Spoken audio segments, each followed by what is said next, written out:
ప్రతి సంవత్సరం జనవరి 24వ తేదీన భారతదేశం జాతీయ బాలికా దినోత్సవం జరుపుకుంటోంది. మన సమాజంలో బాలికలు ఎదుర్కొంటున్న సమస్యల్ని పరిష్కరిస్తూ బాలికల మధ్య అసమానతలను దూరం చేసేలా ప్రజల్లో అవగాహన కలిగించేందుకు జరుపుతున్నదే ఈ ప్రత్యేక దినోత్సవం. విద్య, ఆరోగ్యం, పోషకాహారం, సమాన అవకాశాలు, బాలికల హక్కుల గురించి అవగాహన పెంపొందించడం, బాల్య వివాహాలు, వివక్ష, బాలికలపై హింస వంటి సమస్యపై అవగాహన కల్పిస్తారు.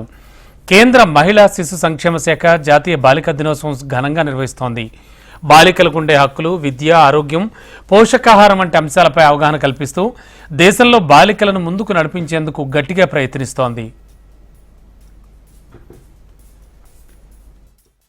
ఆడపిల్లల యొక్క హక్కులు, వారి సంరక్షణ, వారి విద్య, సామాజిక ఎదుగుదలను దృష్టిలో పెట్టుకొని దీన్ని రూపొందించడం జరిగింది. సో 1966 జనవరి 24న మన దేశ తొలి మహిళా ప్రధానమంత్రి ఇందిరాగాంధీ ప్రమాణ స్వీకార సందర్భంగా జనవరి 24ను ప్రామాణికంగా తీసుకోవడం జరిగింది. అట్లాగే ఆడపిల్లలపై ఉన్నటువంటి ఆంక్షలు, వారిపై ఉన్నటువంటి కొన్ని హక్కులను హరిస్తున్నటువంటి సందర్భాలను వాటిపై కూడా ప్రత్యేక శ్రద్ధ పెడుతూ national development girl development mission అనేది స్టార్ట్ చేయడం జరిగింది. మన ప్రధానమంత్రి గారు కూడా బేటీ పడావో బేటీ బచావో అనే కార్యక్రమం ద్వారా ఆడపిల్లలను అందరూ చదువుకోవాలి అనే ఉద్దేశంతో మంచి కార్యక్రమాలు తీసుకోబడింది.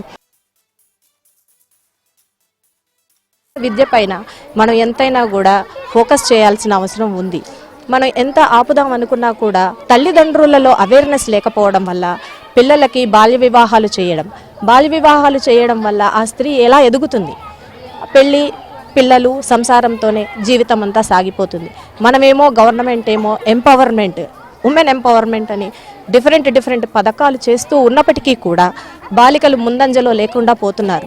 చాలామంది మహిళా ప్రధానులు కానీ, మహిళలో మొదటి పైలట్ కానీ ఇన్ని విధాలుగా మనము అభివృద్ధి సాధించినప్పటికీ ఇంకా సాధించాల్సిన అభివృద్ధి చాలా ఉంది. విద్య పైన మనం ఎంతైనా కూడా ఫోకస్ చేయాల్సిన అవసరం ఉంది. మనం ఎంత ఆపుదాం అనుకున్నా కూడా తల్లిదండ్రులలో అవేర్నెస్ లేకపోవడం వల్ల పిల్లలకి బాల్య వివాహాలు చేయడం వల్ల ఆ స్త్రీ ఎలా ఎదుగుతుంది?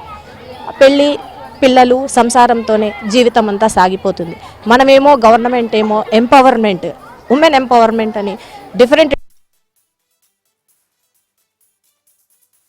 లింగ అసమానతలతో పాటు విద్య, ఆరోగ్య సంరక్షణ వంటి అనేక అంశాల్లో వివక్ష, బాల్య వివాహాలు బాలికల పాలిట శాపంగా మారుతున్నాయి.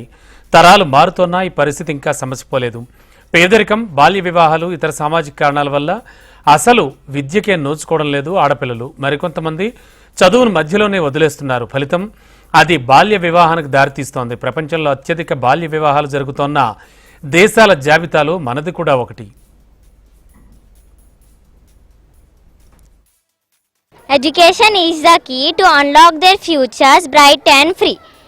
It helps them to grow, learn and play and chase them dreams every single day. మా స్కూల్లో గర్ల్స్, బాయ్స్ అని సపరేట్ ఏజ్ చూడకుండా అందరికీ ఒకటే రకమైన గేమ్స్ ఆడిపిస్తారు. ఇంకా మేము అన్ని గేమ్స్లో చాలా మెడల్స్, కప్స్, ఇంకా వేరే దేశాలకు వెళ్ళడం, అక్కడ అన్ని గెలుచుకోవడం ఇవన్నీ జరుగుతుంది. మా స్కూల్లో అనేది ఎవరిని మాత్రం డిఫరెంట్గా చూడడం, అందరినీ ఈక్వల్గానే చూస్తారు. Thank you.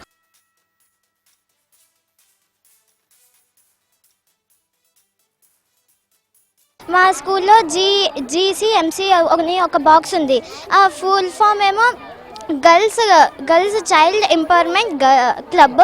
దాంట్లో టీచర్స్ ఇంకా మన స్కూల్ పిల్లలు కూడా కొన్ని ఉన్నారు. దాంట్లో టీచర్స్, సార్స్ అందరు ఫ్రెండ్లీగా ఉంటారు. మనకు గర్ల్స్కి ఏమైనా ప్రాబ్లమ్స్ ఉంటే దాంట్లో మనం ఒక పేపర్లో రాసి అది వేయాలి. అది కూడా టీచర్స్ చాలా సైలెంట్గా ఇంకా మంచిగా ఆ ప్రాబ్లమ్ని కూడా క్లియర్ చేస్తారు.